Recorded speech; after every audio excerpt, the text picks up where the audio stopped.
I never thought that at 70 years old, after losing my husband and finally buying the little cottage of my dreams, I'd be standing in my own kitchen, being ordered around like a servant by my own daughter and her husband's massive family. But that's exactly what happened. And what I did next changed everything.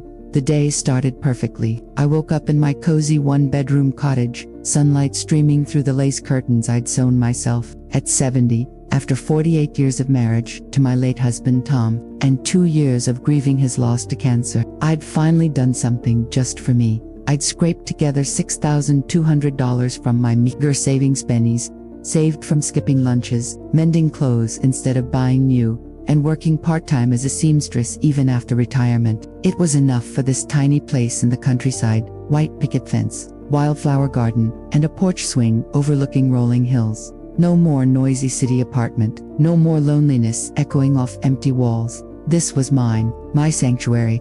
I sipped tea on the porch, planning my garden.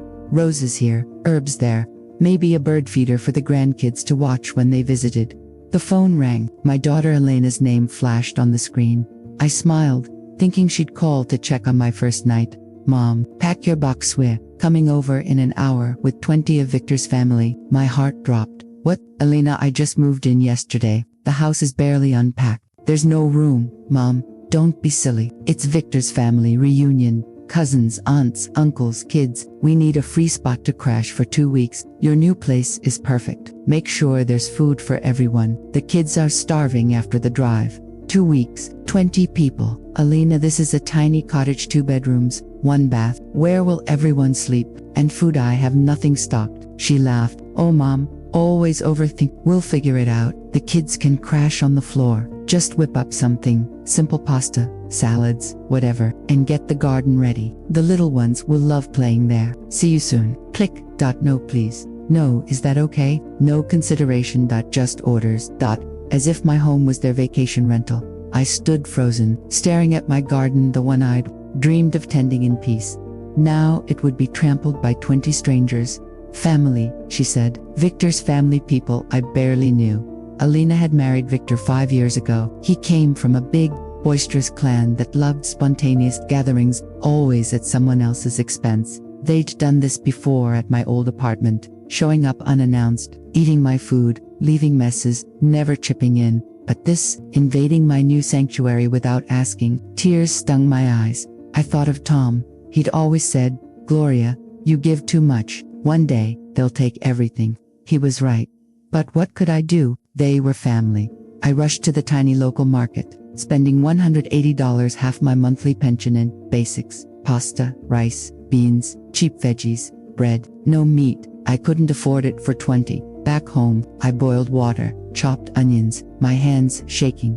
40 minutes later, cars pulled up, 3 SUVs crammed with people. Kids spilled out, screaming and running straight into my garden, trampling the young seedlings I'd planted yesterday. Adults followed, lugging coolers and bags. Alina hugged me tightly. Mom, this place is adorable. Perfect for us. Kids, say hi to Grandma Gloria. The children barely glanced, too busy chasing each other. Victor patted my back. Thanks for hosting, Gloria. We'll make ourselves at home.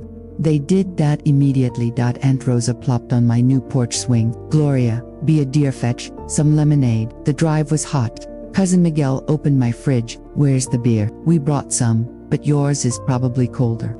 Uncle Jorge lit a cigarette on my porch. Mind if we smoke here? Great view. Kids raided my cabinets. Grandma, got snacks? We're starving. Alina directed like a general. Mom, the master bedroom for Victor and me, the kids need space. Aunt Rosa can take the guest room. Everyone else living room floor's fine. Right, now, what's for lunch? I stood there, overwhelmed.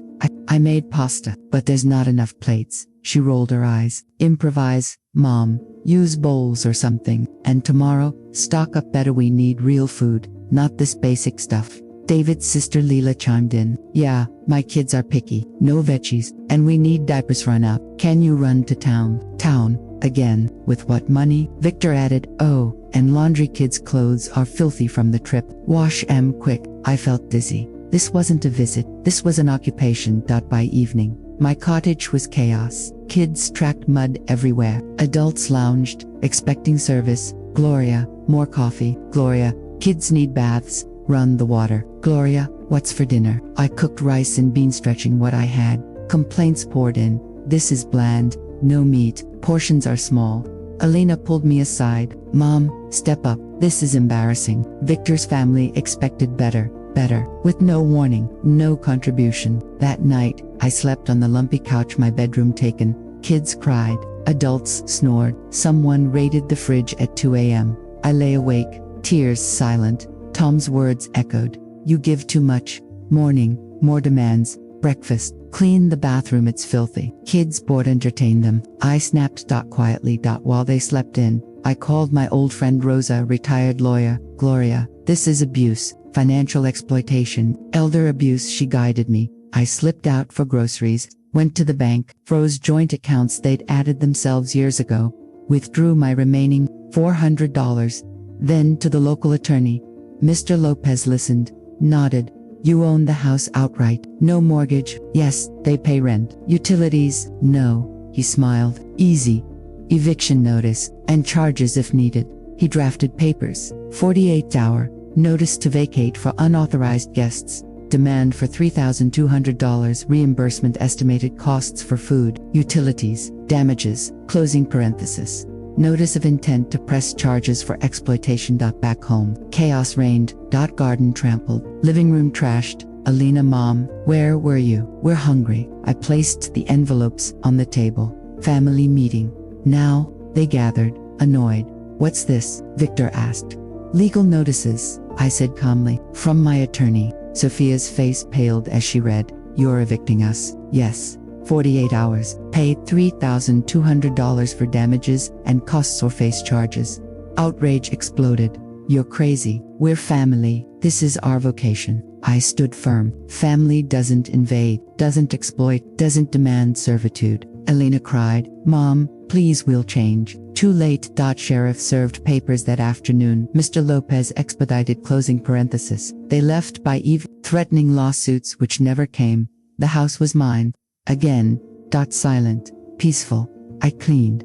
Repainted. Replanted. Now, at 71, I host garden teas with neighbors. Alina calls sometimes asking to visit. I say, yes, on my terms. Short stays. They bring food. Clean up. The grandkids come alone sometimes for real quality time. I learned, boundaries aren't selfish, they're survival. And at any age, it's never too late to say, enough. This story is fictional but inspired by real elders who reclaimed their homes from overstepping family. What would you do, except to keep peace, or set boundaries, no matter the fallout? Share below. God bless.